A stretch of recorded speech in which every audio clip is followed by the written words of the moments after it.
அதாவது நம்முடைய ஜெப வாழ்க்கை குறித்து மற்றவர்கள் சொல்றதை விட நமக்கு தான் நல்லா தெரியும். மற்றவங்க சொல்லணும்னு எதிர்பார்க்கறத விட நம்முடைய ஜெப வாழ்க்கை நிலை நமக்கு தெரியும். நம்முடைய ஜெப வாழ்க்கையில் திருப்தி அடைந்து கொண்டு இருக்கிறோமா, அல்லது ஜெப வாழ்க்கையில் நான் இன்னும் அதிகமாய் கர்த்தருக்குள் பலன் அடைய வேண்டும், இன்னும் அதிகமாய் ஜெபிக்க வேண்டும், இன்னும் அதிகமாய் தேவ சமூகத்தில் காத்திருக்க வேண்டும் அப்படின்ற நிலையில் இருக்கிறோமா?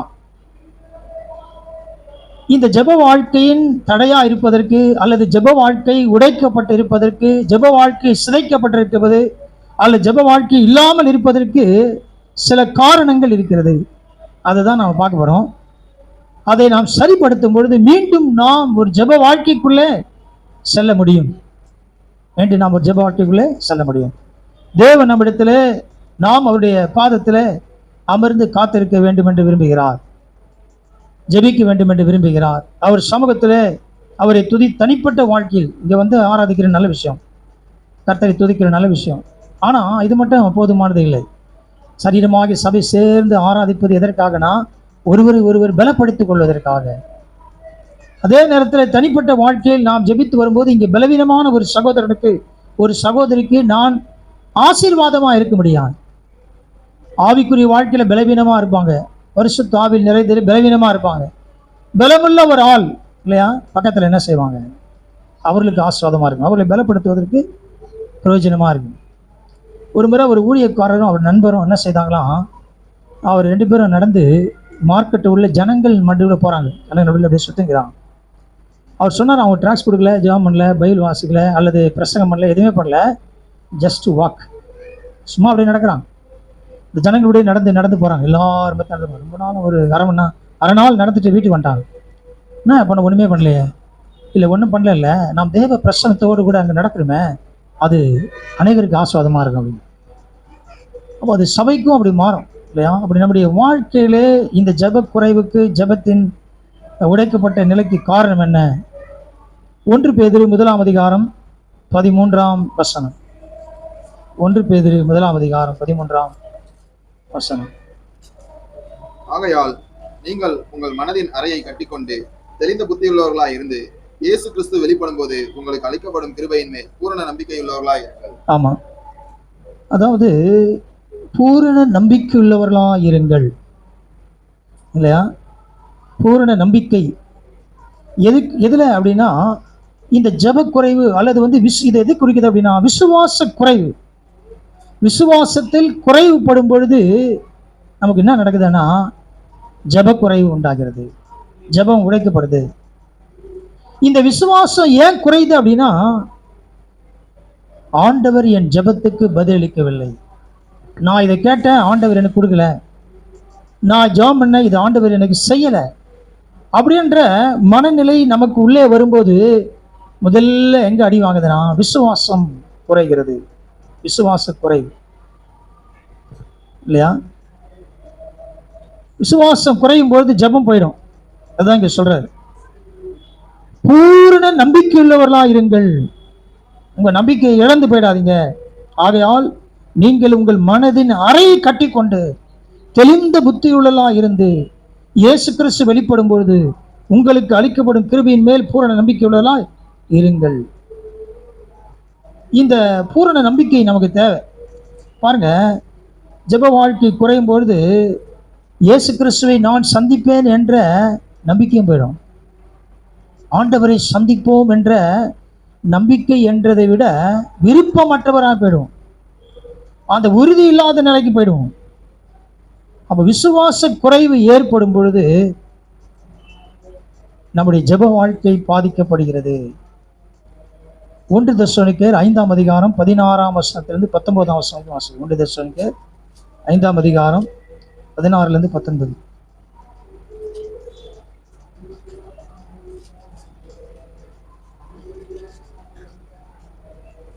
எப்பொழுதும் சந்தோஷமா இருங்கள், இடைவிடாமல் ஜெபம் பண்ணுங்கள், எல்லாவற்றிலேயும் ஸ்தோத்திரம் செய்யுங்கள். அப்படி செய்வதே கிறிஸ்து இயேசுக்குள் உங்களை குறித்து தேவனுடைய சித்தமாய் இருக்கிறது. ஆவியை அவித்து போடாதிருங்கள். அதாவது இங்கே உள்ள பிரச்சனை என்ன அப்படின்னா,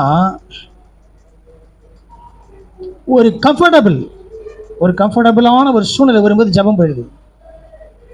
ஒரு வசதியான சூழ்நிலை, தேவை சந்திக்கப்படும் பொழுது, நம்முடைய குறைவுகள் நிறைவாகும் பொழுது, எல்லாம் இருக்குது, ஏன் ஜாம் பண்ணோம்?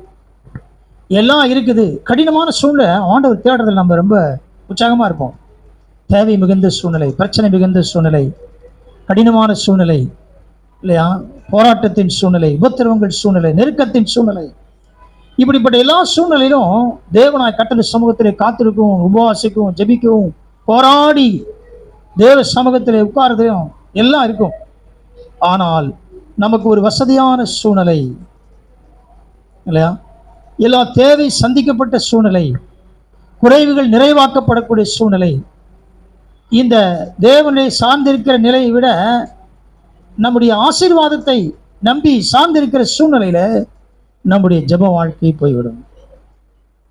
நாளைக்கு என்ன அப்படின்ற நிலை இருக்கும்போது வேற, எல்லாம் இருக்குதுன்ற நிலை இருக்கும்போது வேற. அப்போ ஜெப வாழ்க்கையானது என்ன செய்து பாதிக்கப்படுகிறது. இப்போ என்ன நிலையிலே நாம் இருக்கிறோம்? ஒரு கம்ஃபர்டபுள், ஒரு நல்ல சூழ்நிலை இல்லையா. இதுதான் சொல்றாரு, இடைவிடாமல் ஜெபம் பண்ணுங்கள். இருந்தாலும் இல்லா போனாலும் இல்லை, நான் ஆசீர்வதிக்கப்படும் பொழுதும் சரி, நான் குறைவுபடும் பொழுதும் சரி, எப்போது நான் என்ன செய்யணும்? ஜெபிக்கிறவளாக இருக்க வேண்டும். அந்த மனநிலை, அந்த உறுதி இருக்குமே ஆனால் நாம் நம்முடைய தேவைக்காக மட்டும் ஆண்டுட்டு போக மாட்டோம், பிரச்சனை தீர்றதுக்காக மட்டும் ஆண்டுட்டு போக மாட்டோம். இல்லை இல்லை, நான் எப்போதும் தேவ சமூகத்தில் காத்திருக்கிற அனுபவத்துக்குள்ள இருக்கிறேன். அந்த மகிழ்ச்சியை அனுபவித்து எப்பொழுதும் சந்தோஷமா இருக்கின்ற 16ஆம் வசனத்தில் எப்போது ஏன் சந்தோஷமா இருக்கணும் அப்படின்னா, என் ஜெபத்தை கேட்குறாரு, அதனால சந்தோஷமா இருக்கணும். அதோடு கூட விட்டுறக்கூடாது, நான் இன்னும் பலன் அடைய வேண்டும், இன்னும் நான் உற்சாகமாக இருக்கணும், ஒரு நிலைக்கு போகணும். எபேசியர் 6ஆம் அதிகாரம் 11ஆம் வசனம்.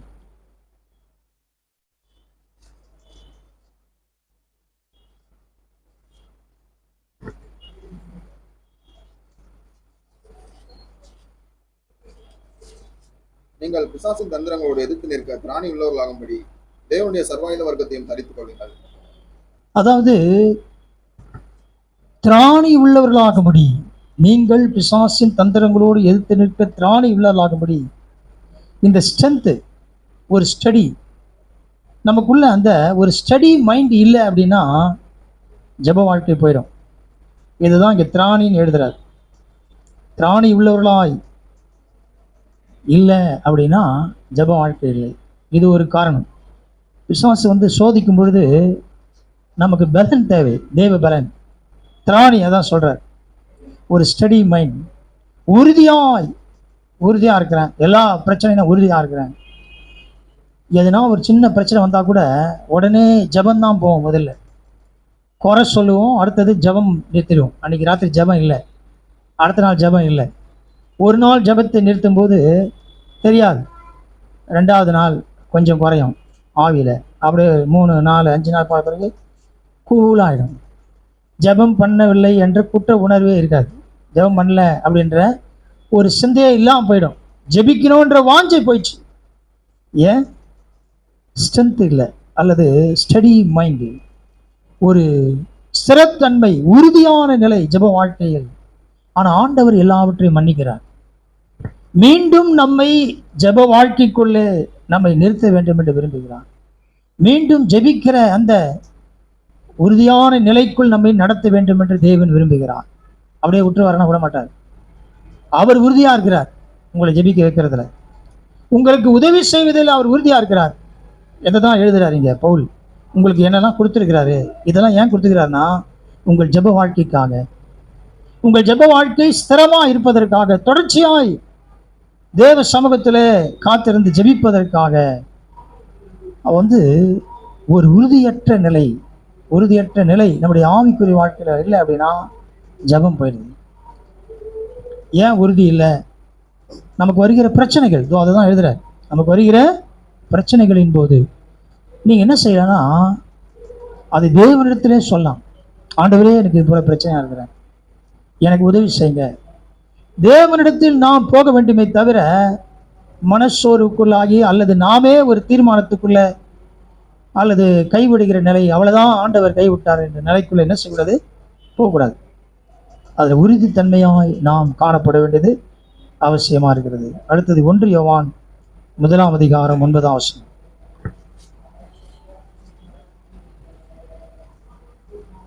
நம்முடைய பாவங்களை நாம் அறிக்கையிட்டால் பாவங்களை நமக்கு மன்னித்து எல்லா அநியாயத்தையும் நீக்கி நம்மை சுத்திகரிப்பதற்கு அவர் உண்மையும் நீதியும் உள்ளவராய் இருக்கிறார்.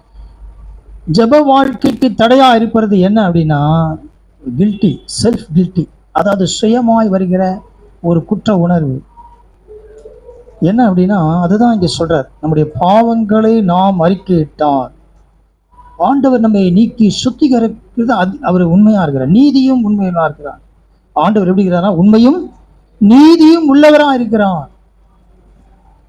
இப்போ நான் இதையே யோசிச்சு ஜெபம் பண்ணல, அல்லது ஏதோ நான் சண்டை போட்டோம், எதனா ஆயிடுச்சு பிரச்சனை, அல்லது பாவ காரியங்கள் ஏதோ நடந்துச்சு அப்படின்னா, நான் இப்போ அதிலே இருந்து ஜெப வாழ்க்கையை இழந்து போறேனா, அல்லது தேவனிடத்திற்கு என் பாவங்களை அறிக்கை செய்து அதிலிருந்து வெளியே வரப்போகிறேனா? ஆண்டவர் குறித்து சொல்றாரு, அவர் உண்மையும் நீதியும் உள்ளவரா இருக்கிறான். பாவங்கள், அநியாயங்கள், ஏதோ ஒரு அநியாயம் மட்டும் செஞ்சிட்டோம், பாவம் செஞ்சிட்டோம் அப்படின்னா ரெண்டத்தையும் நான் நீக்குகிறேன்றார். அது ரெண்டத்திலிருந்து உன்னை நான் விடுவிக்கிறேன். அப்போ தினந்தோறும் பாவம் அநியாயம் செஞ்சுட்டு ராத்திரியில் போய் ஆண்டவரே என்னை மன்னிங்க அப்படின்னு சொல்லக்கூடாது. தினந்தோறும் அப்படியே ஒரு பாவ அறிக்கை இருக்கிற மாதிரி இருக்கக்கூடாது. அப்போ நம்ம ஜபத்தில் வளர முடியாது, ஆவிக்குரிய வாழ்க்கையிலும் வளர முடியாது, குழந்தையாகவே இருப்போம். அந்த பேசிக் ப்ரேயர் தான் இருக்கும், டெய்லியும் ஒரே மாதிரி ஜபம் அப்படி இல்லை. அதிலிருந்து நான் எப்படி வெளியே வரப்போகிறேன் அப்படின்னா, எனக்கு உண்மையும் நீதியும் உள்ள தேவன் இருக்கிறார். அவர் எப்படிப்பட்டவர்னா, என் அநியாயத்தையும் பாவத்தையும் மன்னிக்கிறவரா இருக்கிறார். இந்த சிந்தை இருக்கணும். பெரிய பாவம் ஒன்றும் செய்யல, சின்ன விஷயம்தான், சின்ன அநியாயம், ஆனால் அது நம்முடைய ஜெப வாழ்க்கைக்கு தடையா இருக்கிறது, ஜெப வாழ்க்கையை நிறுத்தி விடுகிறது. நாம் ஏன் அப்படி நிற்கிறோம் அப்படின்னா, நமக்கே தெரியும் எங்கே ஜெபம் பண்ணுறது, இது மாதிரி மனநிலையில் இருக்கிறேன், இது மாதிரி ஒரு உணர்வோடு இருக்கிறேன், இப்படி ஒரு கசப்போட, இப்படி ஒரு சிந்தை, இப்படி ஒரு பாவ சிந்தை, இப்படி ஒரு பிரச்சனையோடு இருக்கிறேன், அப்புறம் எங்கே ஜெபம் பண்ணுறது அப்படின்னு அது என்ன செய்யுது, தடை செய்யுது. உடனே ஆவியார் என்ன சொல்கிறாருன்னா, உனக்கு ஒரு தேவன் இருக்கிறார், அநியாயத்தையும் பாவங்களையும் மன்னிக்கிற உண்மையும் நீதியும் உள்ள தேவன் இருக்கிறார், அவர் உனக்கு உதவி செய்வார். அதாவது நாம் எப்படிப்பட்ட உலகத்தில் இருக்கிறோம் என்று தேவனுக்கு தெரியும். தெரியுமா தெரியாதா?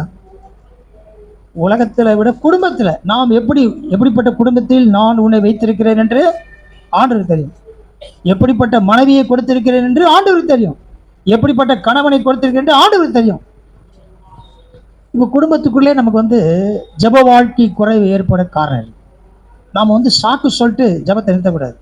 இங்கே அதான் முக்கியமான காரியம். இப்போ நான் சண்டை போட்டேன், அதனால ஜபத்தை நிறுத்திட்டேன்.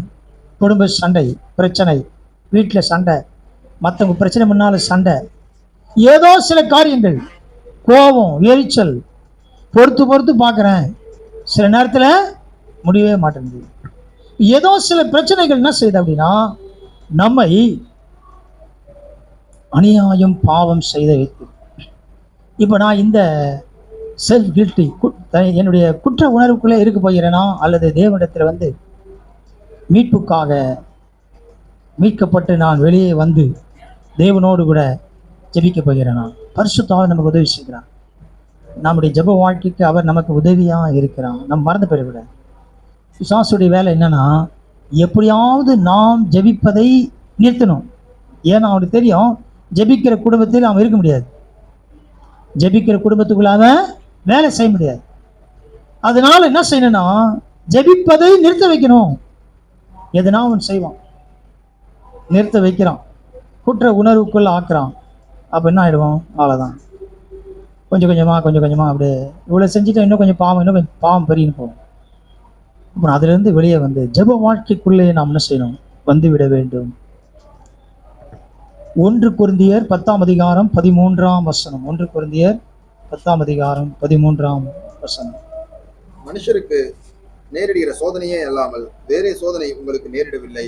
தேவன் உண்மையுள்ளவராய் இருக்கிறார். உங்கள் திராணிக்கு மேலாக நீங்கள் சோதிக்கப்படுகிறதற்கு அவர் இடம் கூடாமல் சோதனையை தாங்கத்தக்கதாக சோதனையோடு கூட அதற்கு தப்பித்துக் கொள்ளும்படியான போக்கையும் உண்டாக்குவார்.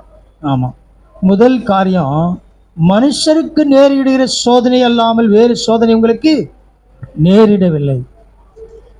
இப்போ அப்படின்னா என்ன அர்த்தம் தெரியுமா? அதில் ஒரு காரியம் இருக்கு. என்ன அர்த்தம் அது? ஆ என்னது அது? இப்போ ஆண்டவருக்கு சோதனை வந்துச்சா? வந்துதா? வந்தது. இப்போ அவர்கிட்ட போய், ஆண்டவரே எனக்கு சோதனைன்னா அவர் என்ன சொல்றாரு? உனக்கு மனுஷனுக்கு வர சோதனை தான் உனக்கு கொடுத்துருக்காரு. இப்போ அவருக்கு வந்த சோதனை உங்களுக்கு வந்தா என்ன ஆகும்? கொஞ்சம் கற்பனை பண்ணி பாருங்க. அவருக்கு வந்த சோதனையை உங்களுக்கு கொடுத்தாருன்னா நம்ம கதை என்ன ஆகும்? கொடுக்கல. அது தேவனாகிய தேவகுமாரனாய் கிறிஸ்துவுக்கு வந்த சோதனை. இது எனக்கு வந்த சோதனை. அப்படின்னா என்ன சொல்ல வர்றாருன்னா, என் சோதனைய உன் சோதனையின் போது பார்த்துக்க. புரியுதா? நீ சோதிக்கப்படும் போது நான் சோதிக்கப்பட்டதை நீ பார்த்தீனா இது என்ன ஆகும்? இவ்வளவுதானா? அவர் எப்படி சோதிக்கப்பட்டாரு? சோதிக்கப்பட்டாரா? ஆ சோதிக்கப்பட்டார். அவரை கேட்காத கேள்வி இல்லை, பின்னாலே வந்துருக்கிறாங்க. அவரை அடிக்காத அடி இல்லை, பிசாசு அவருக்கு பின்னாலே வந்து அவரை ஏமாத்தாத வழி இல்லை. எல்லாம் இருந்துச்சு, எல்லாம் இருந்துச்சு. அதனால்தான் நீங்க தப்பா புரிஞ்சிக்க கூடாதுன்றதுக்காக பவுல் ரொம்ப தெளிவா சொல்றாரு, மனுஷருக்கு நேரிட சோதனை அவருக்கு போல சோதனைகளை அல்லாமல் வேறே சோதனை உங்களுக்கு நேரிடவில்லை சொல்லிட்டு உடனே தேவன் உண்மையுள்ளவரா இருக்கிறார்.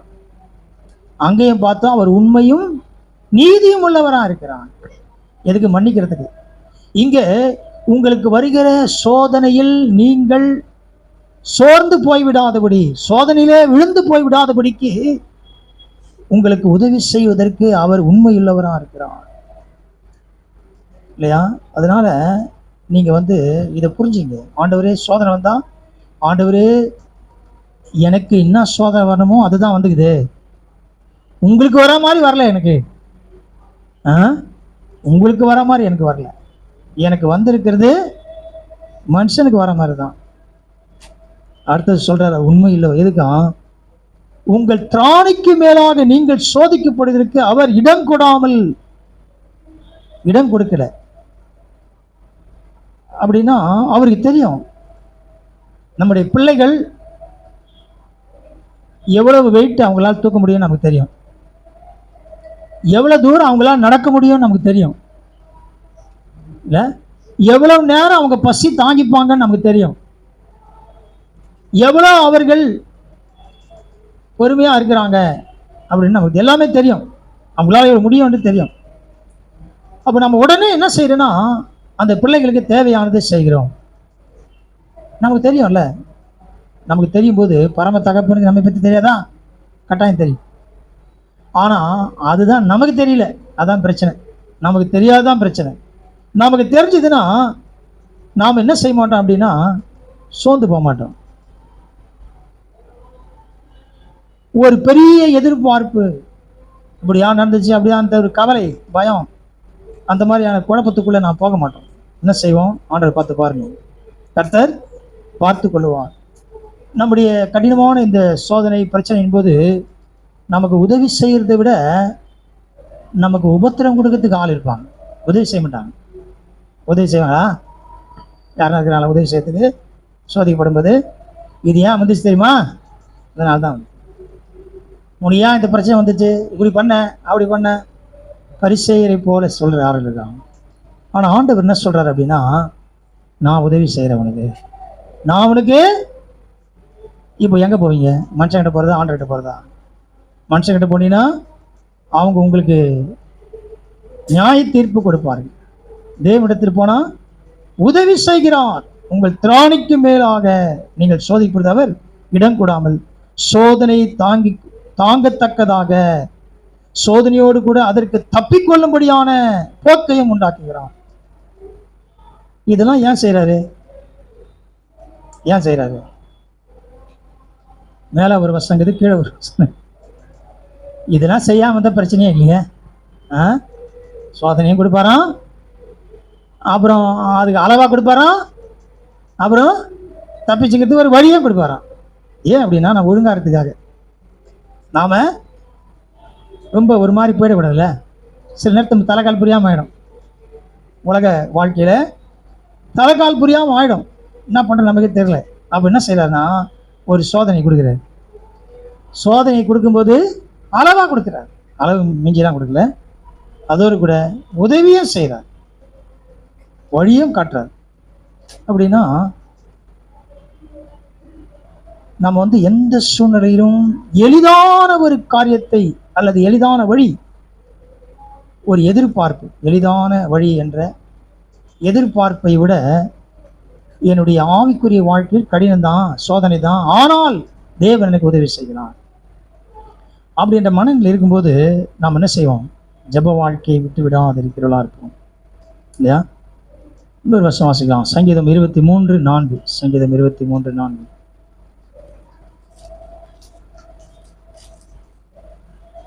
நான் மரண இருளின் பள்ளத்தாக்கிலே நடந்தாலும் பொல்லாப்புக்கு பயப்படேன். தேவரீர் என்னோட கூட இருக்கிறீர். உமது கோலும் உமது தடியும் என்னை தேற்றும். அதாவது தேவனுடைய திட்டம், தேவனுடைய சித்தம், தேவனுடைய வழி நடத்துதல் இந்த சூழ்நிலையில் அவர் என்ன சொல்றேன்னா, நான் மரண இருளின் பள்ளத்தாக்கிலே நடந்தாலும் பொல்லாப்புக்கு பயப்படேன், தேவரீர் என்னோடு கூட இருக்கிறீர், உமது கோலும் உமது தடியும் என்னை தேற்றும். நல்லா கவனிங்க. நமக்கு எந்த பாதையில் கடந்து போனாலும், இவர் சொல்றாரு மரண இருளின் பள்ளத்தாக்குன்ற இல்லையா, எந்த பாதையில் கடந்து போனாலும் தேவன் பேரிலே நமக்கு சந்தேகம் வரக்கூடாது. சந்தேகம் வந்துச்சு அப்படின்னா ஜெபம் போயிடும். சந்தேகம் ஜெப வாழ்க்கையை பாதிக்கிறது. இவர் சொல்றாரு. இப்ப இந்த மாதிரி ஒரு மரண இருளின் பள்ளத்தாக்குன்னு சொன்ன உடனே அந்த மாதிரி ஒரு பாதையில போகும்போது ஜெபம் பண்ணிக்கலாம். அந்த சமயத்துல ஜெபம் பண்ணுமா? என்ன ஆக போதும், இப்படி ஆயிடுச்சு அப்படி ஆயிடுச்சு அப்படி புலம்பின்னு தான் இருக்கும். புலம்பி புலம்பி என்ன செய்யுது அப்படின்னா ஜெபம் போய்விட்டது. வேற என்ன வந்துடுச்சு? புலம்பல் வந்து விட்டது. அவர் என்ன சொல்றாருன்னா, தேவனுடைய வல்லமையை நான் சந்தேகிக்கவில்லை. நான் இந்த பாதையில போறேன், கர்த்தர் எப்படிப்பட்ட வல்லமை உள்ளவரா இருக்கிறார் என்பதை நான் இப்பதான் புரியுது எனக்கு. இப்ப தேவனுடைய வல்லமை எப்படிப்பட்டது என்று புரிந்து கொண்டோமா, அல்லது தேவனுடைய வல்லமையை சந்தேகப்பட்டோமா? தேவனுடைய வல்லமையை புரிந்து கொண்டா என்ன சொல்லுவோம்? நான் மரண இருளின் பள்ளத்தாக்கில் நடந்தாலும் பொல்லாப்புக்கு பயப்படேன், தேவரீர் என்னோடு கூட இருக்கிறேன், உங்களுடைய கோலும் தடி என்னை தேற்றும். அது எப்போ அப்படின்னா, தேவனுடைய வல்லமையை நான் சந்தேகிக்கவில்லை, கர்த்தருடைய வல்லமையை விசுவாசிக்கிறேன். அப்படி இல்லை அப்படின்னா அவ்வளவுதான், சந்தேகம் வந்துச்சு. சந்தேகம் வந்தாலே பயம் வந்துடும். பயம் வந்தவனையும் என்ன ஜெபம் பண்றது? ஆண்டவர் கைவிட்டு விட்டார். தேவன் என்ன செய்தாரு? கைவிட்டுட்டாரு. என்ன விடவே மாட்டார். உங்க கூட தான் இருக்கு, நம்பிக்கை வேணும். உங்க கூட தான் இருக்கிறார். அதையும் அவர் சொல்றார், தேவரீர் என்னோடு கூட இருக்கிறீர், என் கூட தான் இருக்கிறீங்க. அந்த விசுவாசத்தை விட்டு நாம் என்ன செய்யக்கூடாது? போயிடக்கூடாது. எப்போ அது இருக்கும் அப்படின்னா, தேவனுடைய வல்லமையை சந்தேகிக்காத வரைக்கும். நான் ஆண்டுடைய வல்லமையை சந்தேகிக்கவே இல்லை. ஆண்டவரே, உங்க வல்லமையை நான் பரிபூர்ணமாய் நம்புகிறேன், நீர் வல்லமை உள்ளவர் என்று நம்புகிறேன் ஆண்டவரே. அதனால தான் அவர் சொல்றார், என் கூட இருக்கிறீங்க, அப்புறம் என்ன இருள் இருந்தா அன்னைக்குன்னா கர்த்தர் கூட இருக்கிறார். ஏன்னா அவர் எனக்கு வெளிச்சமா இருக்கிறார். இல்லை, கர்த்தர் கூட இருந்தார்னா இருள் எப்படி இருக்கும்? இருள் தெரியல. ஏன்? வெளிச்சத்தின் தேவனோடு இருக்கிறார். அப்ப நான் ஏன் பயப்படணும்ல? நம்முடைய தேவனுடைய வல்லமையை சந்தேகிக்கும் போது, பிரச்சனையான சூழ்நிலை, பயத்தின் சூழ்நிலை, கவலையின் சூழ்நிலை, நம்ம வருகிற நெருக்கத்தின் சூழ்நிலை, தேவனுடைய வல்லமையை சந்தேகிக்கும் போது ஜெபம் பண்ண முடியல. என்னத்த ஜெபம் பண்றது? அவ்வளவுதான். ஜெபம் பண்ணி என்ன பிரயோஜனம்? எவ்வளோ ஜெபம் பண்ண, ஒண்ணு நடக்கல. இப்போ பாரு, இப்போ எப்படிப்பட்ட சூழ்நிலை போயிருக்கிறேன். இப்படி சந்தேகத்தை பிசாசு என்ன செய்வான்? கொண்டு வந்து விட்டு விடுவான். லூக்கா எழுதின சுவிசேஷம் 10ஆம் அதிகாரம் 41-42 கடைசி வசனம். இயேசு அவளுக்கு பிரதியுத்தரமாக, மாத்தாளே மாத்தாளே, நீ அநேக காரியங்களை குறித்து கவலைப்பட்டு கலங்குகிறாய், தேவையானது ஒன்றே, மரியாள் தன்னை விட்டு எடுபடாத நல்ல பங்கை தெரிந்து கொண்டாள் என்றார். பிஸி, நேரம் இல்லை. ஜப வாழ்க்கை சிதைக்கப்பட ஒரு காரணம் என்னன்னா, நான் ரொம்ப பிஸி ஆக்கிக்கிறோம். காலைல எழுந்திருக்கிறேன், ஓடுறேன், ஓடி ஆறேன். இந்த கிராமத்தில் ஒன்று சொல்லுவாங்க, நாய்க்கு நிற்க நேரம் இல்லை, ஆனால் ஜோலி ஒன்றும் இல்லை. நேரமே இல்லையா. ஆனால் என்னன்னு கேட்டால் அதான் ஜோலி இல்லைன்னா வேலை இல்லை, நிற்க நேரம் இல்லை. யாருன்னா இருக்குமா அப்படி? ஆ, ஒரே பிஸி, காலைல ஏன் சேர்ந்து பிஸி இல்லையா. முதல் காரியம் அவங்க எப்பவுமே பிஸியாக இருக்கிறாங்க. ரெண்டாவது என்ன அப்படின்னா, நிறைய பிளான், இப்படி செய்யணும் அப்படி செய்யணும், இங்கே போகணும் இங்கே வரணும், இது பார்க்கணும் அது செய்யணும். இது ஒரு பிரச்சனை. மூன்றாவது ஒரு பிரச்சனை என்ன தெரியுமா? டிஸ்ட்ராக்ஷன். எங்கேயாவது நம்முடைய மனதை திருப்ப விடுகிறது இல்லையா. ஒரு சரியானபடி ஆவிக்குரிய ஜெப வாழ்க்கைக்கு நேராக போகும்போது திடீர்னு என்ன செய்வோம்? வேற எதனா வேலைக்கு போயிடுவோம். வேற அவங்க கூப்பிட்டாங்க, இவங்க கூப்பிட்டாங்க, அங்கே போகணும் இங்கே வரணும், அவங்க பார்த்துப்பாங்க, அவ்வளோதான். அதாவது ஆண்டவர் இயேசு கிறிஸ்து சொல்கிறார், ஒருத்தர் சொல்கிறேன், எங்கள் அப்பா செத்து போய் அவர் அடக்கம் பண்ணிட்டு நான் வந்துடுறேன், எங்கள் அப்பாவை அடக்கம் பண்ணிட்டு வந்துடுறேன்றான். அவர் என்ன சொல்கிறாருன்னா, மரித்தோர் தங்களை அடக்க மாட்டோம், நீ என் பின்னால் வான்றார். இப்போ இவன் என்ன கேட்டான்? ஆ, இவன் என்ன கேட்குறான்? இயேசு கிறிஸ்து கிட்ட என்ன கேட்குறான்? பர்மிஷன் கேட்குறான். என்னத்துக்கு பர்மிஷன் கேட்குறான்? எப்போ அடக்கம் பண்ணும்? எப்போ அவர் சாவார் தெரியாது. இப்போ இவன் அவர் சாவர் வரைக்கும் காத்திருந்து அவர் அடக்கம் பண்ணிட்டு வந்தாருன்னா இயேசு கிறிஸ்து பரலோகத்தில் இருப்பாரா இருக்க மாட்டாரா? எவ்வளோ காலம் தெரியல, ஒருவேளை 6 மாதம் இருக்கலாம், 1 வருஷம் இருக்கலாம். இவன் கேட்குறான், எங்கள் அப்பாவை நான் அடக்கம் பண்ணிட்டு வந்துடுறேன். இப்போ நீங்கள் என்ன நினச்சிக்கலான்னா, ஒரு வேளை செத்து போய்டு, என்னடா இவர் கொடுமைக்காராக அப்படி அப்படி நினச்சிங்களா? ஓ, அப்படிதான் அப்படிதான் நினச்சிங்களா? ஆடப்பாங்க. அப்படி கொடுமைக்காரர் ஆண்டவர் அவரே போயிருப்பார். செத்து போயிட்டாருன்னா அவரே போயிருப்பார். ஒருவேளை அவனை உயிர் தழை வச்சிருப்பாரு, உயிரோட எழுப்பியிருப்பாரு. அப்படின்னா அந்த அளவுக்கு இயேசுக்கார. நல்ல வேலை நான் இதை சொன்னேன் உங்களுக்கு. இவ்வளோ நாள் இயேசுனாரு கொடுமைக்காரன் வச்சுருக்கீங்களா?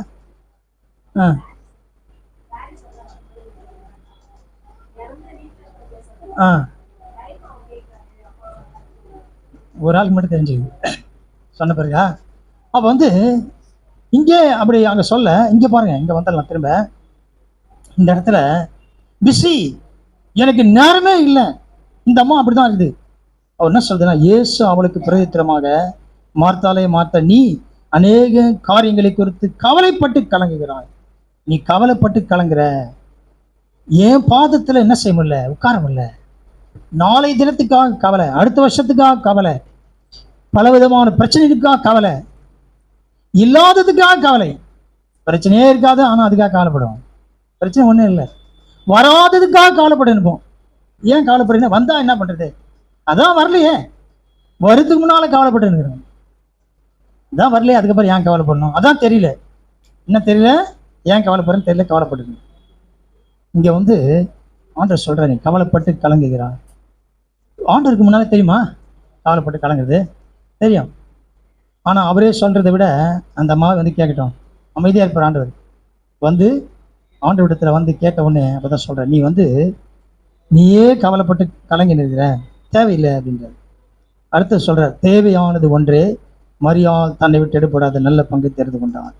பிரச்சனை என்ன அப்படின்னா, சகோதரிட்டு தான் பிரச்சனை. அவ மட்டும் உட்கார்ந்து இருக்கிறாளே, அவ மட்டும் வேலை செய்யாம இருக்கிறாளே, அவ மட்டும் கவலைப்படாம இருக்கிறாளே. கவலைப்படாத ஆளை பார்க்கும்போது கவலைப்படுற ஆளுக்கு எப்படி இருக்கும்? என்ன அப்படிதான் சொல்லுவான், கவலை இல்லாத மனுஷன் போகிறார். எல்லாம் கவலையா பிரச்சனை இருப்பாங்க. இப்போ அது ஒன்றும் செய்ய முடியாது. நான் என்ன செய்ய முடியும்? ஒன்றும் செய்ய முடியாது. ஆனால் ஜெபம் மட்டும் அந்த சூழ்நிலையை மாற்றும். அப்போ பல விதமாக குடும்ப பிரச்சனைலாம் இருக்கும். அப்போ பல சூழ்நிலைகள். அப்போ நான் பாட்டு போயிட்டு ஜாம் பண்ண போவேன், கவலை இல்லாத மனிதர் போகிறார். ஒருவேளை நானும் கவலைப்பட்டிருந்தேன்னா என் ஜெப வாழ்க்கையை நான் இழந்திருப்பேன், ஜாம் பண்ண முடியாது. இந்த வாழ்க்கையில் ஜெப வாழ்க்கைக்கு குறைவுக்கு காரணம் அல்லது சிதைக்கப்படுறதுக்கு காரணம் கவலைப்பட்டு கலங்குதல். கர்த்தர் பார்த்துப்பாரு, என்னுடைய தேவை, என்னுடைய காரியம் எல்லாவற்றையும் அவர் பார்த்து கொள்ளுவார் அப்படின்னு தேவ சமூகத்தில் உட்காரணும். மரியாதை குறித்து நல்ல சாட்சி, மரியாள் தன்னை விட்டு எடுப்படாத நல்ல பங்கை தெரிந்து கொண்டாள். அதாவது இந்த வட மாநிலத்தை ஒரு சகோதரியுடைய சாட்சி கேட்டேன் நான். அவங்க கணவர் செத்து போயிட்டாரு. ஞாயிற்றுக்கிழமை காலையில் சனிக்கிழமை இரவு இறந்துட்டார். ஞாயிற்றுக்கிழமை காலையில் நினைக்கிறேன், விடிய காலையில் பார்த்துக்கிறாங்க. இந்த அம்மா வீட்டை பூட்டி சர்ச்சுக்கு வந்துட்டாங்க. சர்ச்சுக்கு வந்து ஆராதனைலாம் முடிச்சு, அந்த ஆராதனை கொஞ்சம் வித்தியாசம் வந்தாங்கன்னு சொல்கிறாங்க. எல்லாம் முடிச்சு கடைசியில் இவங்க வந்து முடிக்கும்போது இவங்க சொல்கிறாங்க, முன்னால் வந்து ஒரு விஷயம் சொல்லணும் அப்படின்னு, இது மாதிரி காலையில் எங்கள் ஹஸ்பண்ட் இறந்துட்டாரு, நீங்கள் எல்லோரும் வந்து அடக்க ஆராதனை செய்யணும் அப்படின்றாங்க. அப்படின்னா இந்த மாதிரி, அதாவது இயேசு கிறிஸ்து கிட்ட கேட்டவன் ஒருத்தன் அப்படி இருக்கிறான். உண்மையாகவே நடந்த சம்பவம் அங்கே இருக்குது. உண்மையாக நடந்த சம்பவம் வட மாநிலத்தில் ஒரு சாட்சி, ஒரு சகோதரி அந்த சாட்சி சொல்கிறாங்க. வந்து நிறைய இருக்கு. அவங்களுடைய விசுவாசம் பாருங்கள், பயங்கர ஃபெய்த். எதுவுமே எனக்கு பாதிக்கலை, அந்த நிலைக்கு போகிறாங்க. அதனால தான் இன்றைக்கும் அதிகமாக அவர்கள் ஒடுக்கப்பட்டாலும் கூட விசுவாசத்தில் உறுதியாக இருக்கிறாங்க. ஒரு பெரிய விசுவாசம் கிடையாது, ஒரு சாதாரண விசுவாசம், எளிமையான விசுவாசம், மிக எளிமையான விசுவாசம் அவங்களோட. இதெல்லாம் நம்மள மாதிரி அப்படியே வேதத்தை ரொம்ப படித்தவங்களாம் கிடையாது, ரொம்ப அப்படி வேத அறிவு அது மாதிரிலாம் இல்லை. ஒரு சாதாரண காரியம். ரோமர் 12ஆம் அதிகாரம் 2ஆம் வசனம். இந்த சாட்சி வந்து யூடியூப்ல நான் பார்த்தேன், இந்த அம்மாவுடைய சாட்சி. நீங்கள் இந்த பிரபஞ்சத்திற்கு ஒத்த வேஷம் தெரியாமல் தேவனுடைய நன்மையும் பிரியமும் பரிபூர்ணமான சித்தம் என்னதென்று பகுத்தறியத்தக்கதாக உங்கள் மனம் புதிதாகிறதுனாலே மறுரூபமாகும். ஆமா, நீங்கள் இந்த பிரபஞ்சத்துக்கு ஒத்த வேஷம் தெரியாமல், அதாவது சமூகத்தினால் வருகிற பிரச்சனை, சமூகம் நமக்கு வெளிப்படுத்துகிற காரியங்கள். சமூகம் என்ன வெளிப்படுத்துது? புதுசு புதுசா வெளிப்படுத்துது. இந்த உலகம் புதுசு புதுசா, பிரபஞ்சம் புதுசு புதுசா வெளிப்படுத்துது. இப்போ அதை பார்க்கும்போது என்ன ஆகுது? நான் அப்படி இருக்க வேண்டும், நான் இப்படி இருக்க வேண்டும். ஒருத்தன் சுற்றி முடி எடுத்துட்டு நடுவில் வச்சுக்கிறான் முடி அப்படின்னா எல்லாரும் அப்படியே போகிறாங்க. அவன் பாவம் கொட்டி போயிடுச்சு, முடிய அவனுக்கு வளரல, கொட்டி போயிடுச்சு. இந்த நரிக்கு அதை மாதிரி ஒரு நரி திருட போய் வால் வந்து பொரியில் மாட்டி கட்டாயிடுச்சு. கட்டானவுடனே இப்போ சமூகத்துக்கு போகுது. அங்கே போனவொடனே என்ன சொல்லுது? எல்லாரும் கூப்பிட்டு என்ன சொல்லுதுன்னா, இந்த வாளால் ஒரு பிரயோஜனம் கிடையாது, வேஸ்ட் இது இருந்தால் நமக்கு பிரச்சனை. நான் எவ்வளோ சந்தோஷமாக இருக்கிறேன் தெரியுமா? உள்ளத்தில் வேறு மாதிரி இருக்குது, வெளியே என்ன சொல்லுது? ஆகா ஓஹோ, வால் இல்லாத வாழ்க்கை எவ்வளோ மகிழ்ச்சின்னு சொல்லுது. ஒரு வயசான நரி ஏற்றுது, இவன் ஒரு திருட்டு பையங்க நம்மளை ஏமாத்த பார்க்குறான், எல்லாம் ஜாக்கிரதையா இருங்க சொல்லிட்டு போயிடுச்சு. அப்போ வந்து நல்லா கவனிங்க, இந்த சமுதாயம் அல்லது இந்த பிரபஞ்சம் நமக்கு என்ன வெளிப்படுத்துகிறதோ அதை நான் செய்ய வேண்டிய அவசியம் கிடையாது.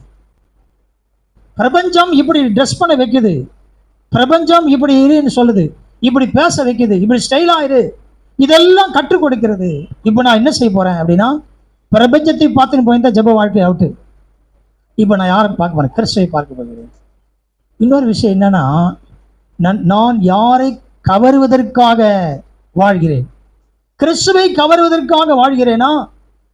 என்னை சுற்றி இருக்கிற, என் தெருவில் இருக்கிற, என்னுடைய ஸ்கூல்ல, கல்லூரியில, சொந்தக்காரங்க கல்யாணத்துக்கு போகும்போது அவர் எல்லாரையும் கவருவதற்காக, எல்லாரும் என்ன பார்க்கணும், அட்டென்ஷன் ப்ளீஸ், கொஞ்சம் பாருங்க அப்படின்னா, இது பிரபஞ்சத்திலிருந்து வருகிற வெளிப்படுத்தல். பிரபஞ்சம் வெளிப்படுத்துகிற காரியங்களை நாம் என்ன செய்கிறோம்? ஏற்றுக்கொள்கிறோம், அதை தான் நாம் பிரதிபலிக்கிறோம். இது ஜெப வாழ்க்கைக்கு முடிவு உண்டாய் இல்லை? யாருன்னா எப்படின்னா போட்டோம், பாபிலோன்ல தானியேல், அனனியா, ஆசரியா, மிசாவேல் 4 பேர். அந்த எந்த காரியமும் அந்த பிரபஞ்சம், பாபிலோன் கலாச்சாரம் இன்னைக்கு இருக்குது. பாபிலோனியை பற்றி வெளிப்படுத்த விசேஷம் இருக்குது. அது பாபிலோனியா அதெல்லாம் வந்துச்சு. பாபிலோனிய கலாச்சாரம் வந்து எல்லாத்தையும் சபைக்குள்ள எல்லாத்துக்குள்ள வந்துச்சு. இன்னைக்கு அது வெளிப்படுத்துகிற காரியத்தை நான் செய்கிறேனா அல்லது நான் கிறிஸ்துவை வெளிப்படுத்துகிறேனா?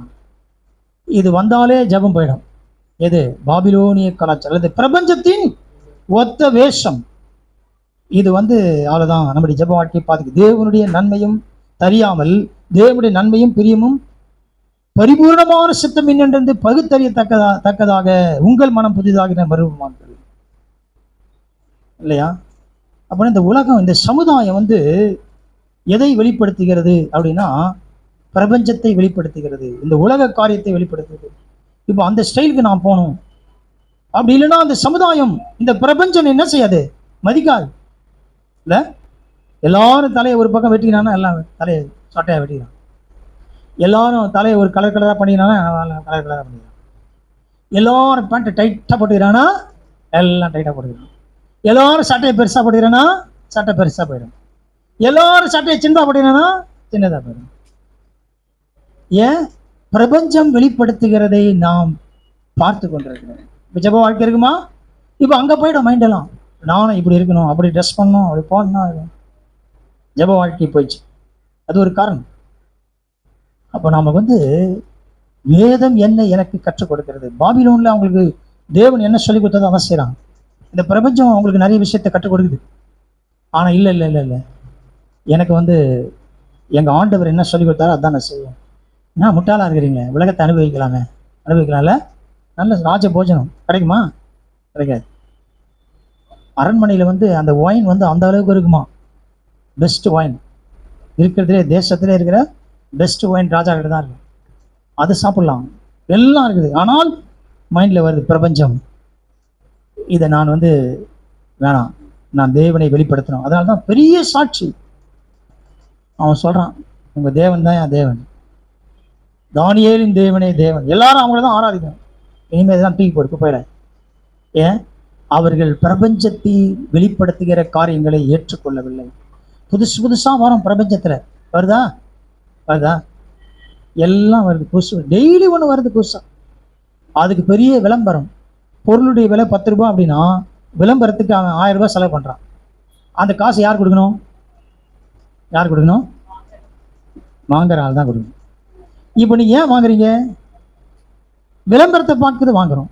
இப்போ அப்போ நம்ம இந்த பிரபஞ்சம் வெளிப்படுத்துகிற எந்த காரியத்திற்கும் நாம் ஜாக்கிரதையாக இருக்கணும். பவுல் அதான் சொல்கிறேன், ஜாக்கிரதையாக இருங்க. நமக்கு நமக்கு தெரியணும், என்ன தெரியணும்?